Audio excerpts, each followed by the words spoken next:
कहते हैं हिमाचल में एक ऐसा गांव है जहां आंखें खोलते ही सामने कैलाश दर्शन होते हैं, जहां के वंशजों को देवताओं का संगीतकार बताया जाता है। आज भी वहां पहाड़ों की रखवाली के लिए पहाड़ों में, बुग्यालों में, कांडों में परियां वास करती हैं। यहाँ की संस्कृति, पारंपरिक पोशाक और यहाँ के खास मसाले दुनिया भर में प्रसिद्ध हैं। ये वो हिमालय है जो कुल्लू मनाली और शिमला से कोसों दूर है, जो शुरू होता है हिंदुस्तान की सबसे हसीन घाटियों में से एक किन्नौर की घाटी से, जहाँ प्रवेश करते ही आपको दिखेगी बड़ी बड़ी चट्टानें, जिन्हें काटकर बनी हुई दुनिया की सबसे खतरनाक सड़कों में से एक हिंदुस्तान तिब्बत सड़क। यह चट्टान की इतनी मजबूत, इतनी ठोस की गई जगह सिर्फ हाफ टनलिक आदि गुफाएं छोड़ दी गई है। और जब आप यहाँ से गुजरते हैं, आप अपने सर के ऊपर से चट्टान का छज्जा देखते हैं। यह दृश्य डरावना ही नहीं, किसी अजूबे को देखने जैसा लगता है। और इन रास्तों से सतलुज नदी के साथ साथ आप पहुँचते हैं किन्नौर कैलाश को निहारता हुआ। यहाँ हम पूछे कल्पा गांव और यहाँ से किन्नौर कैलाश महादेव जी के दर्शन होते हैं। इसी बात पे बोलो हर हर महादेव। फाइनली ये कल्पा गांव में हम एक होम स्टे में रुक गए और अब हम इसको किस तरीके से एक्सप्लोर करना है उसके लिए जा रहे हैं। यहाँ हमें समझ में नहीं आ रहा था हम कहाँ जाए। हमारे सामने जो रोड दिखा हम चल दिए और आगे ही जाके हमें एक बुद्ध भगवान का एक मंदिर दिखता है, जिसे हमने विज़िट किया। और वहाँ की जो वाइब थी बहुत ही प्यारी वाइब थी, और साथ ही साथ वहाँ इतना सुकून भरा फील कर पा रहा था मैं। और इतनी तेज़ हवाओं में ये जो झंडियाँ घूम रही थी, ये इतना अच्छा फील करा रही थी, मैं बता नहीं सकता हूँ। ये वहाँ का मंदिर था, हमने दर्शन किए और हम निकल जाते हैं आगे की मंदिर की ओर। यह मंदिर पांडवों द्वारा निर्मित किया गया था, तो आप इसकी खूबसूरती जान ही सकते हैं। दोस्तों ये वही मंदिर है जो पांडवों ने बनाया है। और साथ ही साथ आपको एक चीज़ और पता होगी, यहाँ एक पूजा होती है, उसको मैं आपको बाद में उसका वीडियोस लगा दूंगा। उस पूजा का सही तरीके से नाम लूँ, इसलिए अभी मैं कोई नाम भी नहीं ले रहा हूँ, तो आपको मैं आगे बताऊंगा ज़रूर ये कैसे क्या होता है। और साथ ही साथ मैं आपको किन्नौर कैलाश के बारे में बताना चाहूँगा।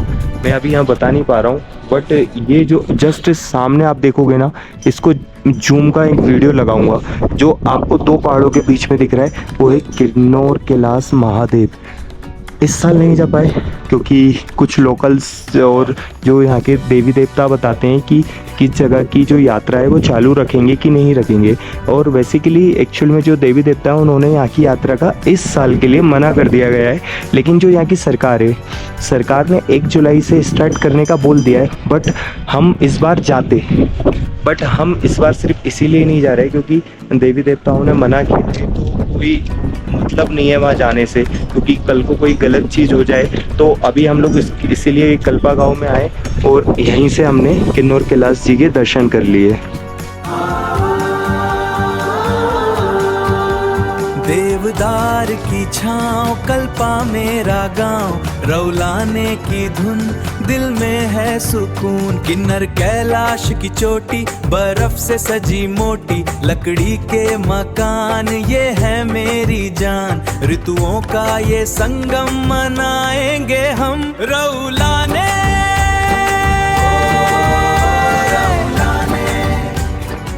रौलने की धुन पे नाचे सारा गांव रे। देवदार की छाउण में झूमे धरती गगन रे। किन्नर कैलाश की ऊंचाई दिल में भरे जोश, ये है कल्पा की शान, इसमें ना कोई दोष। रौलने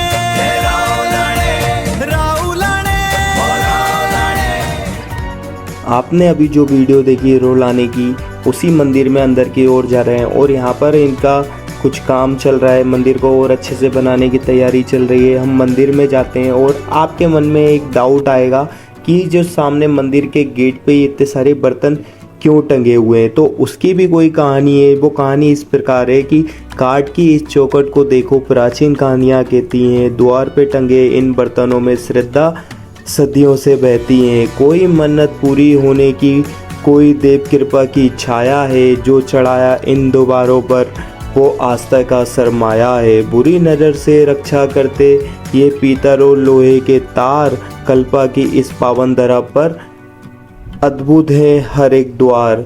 ये है रोलाने का रंग देवभूमि के संग। मंदिर में आने से पहले हमसे एक गलती हो गई, यहाँ कैब सर गए रहते हैं, फ्री में ले आना पड़ता है। अंदर आप पहन सकते हो, वापस आके उतार सकते हो, बट हमें नहीं मालूम थी ये चीज़, तो गलती हो गई थी। भाई सब जहाँ जहाँ ऐसे व्यू दिखते हैं, वहाँ ये गांजे का पेड़ क्यों दिखता है? वो ये मेरा दोस्त कह रहा है ये यहाँ पर इतना सारा गांजा है, क्या करना चाहिए? सर गांजा नहीं है भाई, हाँ देखो पूरा बाग है सेब का, यहाँ पे 2 ही पेड़ मिल रहे हैं। लेकिन ये हर बार मुझे ये दिखाता फोकस करता है, ये देखिए झाड़ियों में लगे ये गांजा लगा है। अरे हम फूकते नहीं है ना इसलिए। अगर कई लोगों ये कल्पा गांव से सुसाइड पॉइंट 3 किलोमीटर की दूरी पर है, तो हम दोनों भाई चल दिए कंप्लीट करने। अगर जिंदा आ गए तो 3 किलोमीटर आना, 3 किलोमीटर जाना, 6 किलोमीटर देखते हैं 1-1.5 घंटे में। भाई इस रूट ने भी हमें कम नहीं थकाया, क्योंकि हम ऑलरेडी इतने थके हुए हैं। तो पूरा रेड रोज पिंक रोज से भरा हुआ है। भाई हमें यहाँ लिफ्ट मिल चुकी है, ये भाई लोगों ने हेल्प कर दी है। इस व्यू में ये वाला मजा।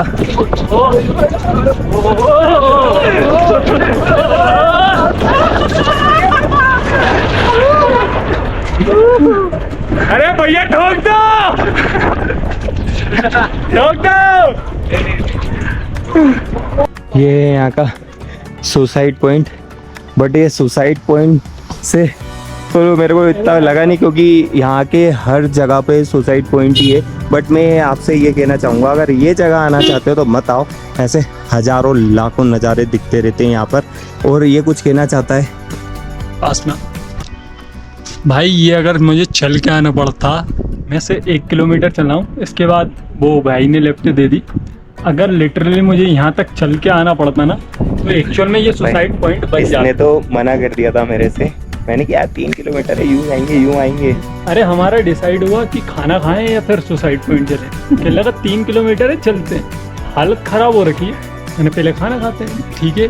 इसने बोला कि चलते हैं, मैंने चल। आने के बाद जो देख रहे हैं ना, अगर यही मेरे को चल के आना पड़ता तो मैं इसको यहीं से धक्का दे देता। देख लो दोस्तों ये कौन सी जगह है।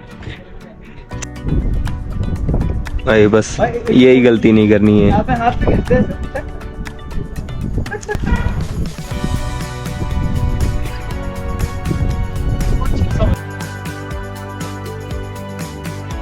बिल्लू बादशाह बिल्लू बादशाह भाई ने हमें यहाँ पर लिफ्ट दी थी, जो कि हमारा बहुत टाइम बचा दिया।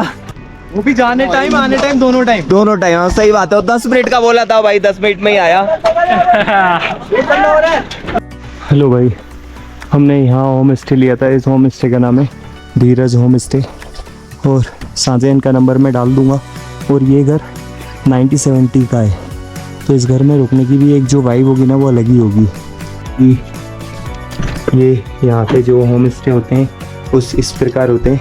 उन भैया ने हमें बताया था, जो यहाँ के जो भैया थे, जो धीरज भाई हैं, उन्होंने बताया ये 90-70 का है। तो कुछ इस प्रकार से होता था पुराने घर, ये आप देख सकते हो। अब हम यहाँ से जा रहे हैं खाली करके। कल्पा की खूबसूरत वादियों को अलविदा कहने से पहले यहाँ के लोकल स्वाद का मजा लिया और पेट पूजा करके हम निकल पड़े एक नए एडवेंचर पर। सामने था हिंदुस्तान का तिब्बत हाईवे। पहाड़ों को चीर कर बनाई गई ये सड़कें जितनी खतरनाक दिखती हैं, इनका रोमांच उससे कहीं ज़्यादा बड़ा है। एक तरफ गहरी खाई, दूसरी तरफ आसमान छूते पहाड़, और बीच में चलती हमारी ये बस। यहाँ का मौसम और नज़ारे बदलते रहते हैं। कल्पा से शिमला का ये रास्ता सिर्फ एक सफ़र ही नहीं, बल्कि जन्नत का दीदार है। हर मोड़ पर बदलते नज़ारे, ये ठंडी हवाएं मानो कह रही हों कि असली मज़ा मंजिल में नहीं बल्कि इस रास्तों में है। पहाड़ों के खूबसूरत रास्तों को पार करते हुए आखिरकार हम पहुँच चुके हैं पहाड़ों की रानी शिमला में अब यहाँ की शाम, यहाँ की रौनक और यहाँ का मशहूर जगहों को हम एक्सप्लोर करेंगे। तो दिल थाम कर बैठिए क्योंकि शिमला का असली रोमांच अब शुरू होने वाला है। मिलते हैं अगले ही ब्लॉग में।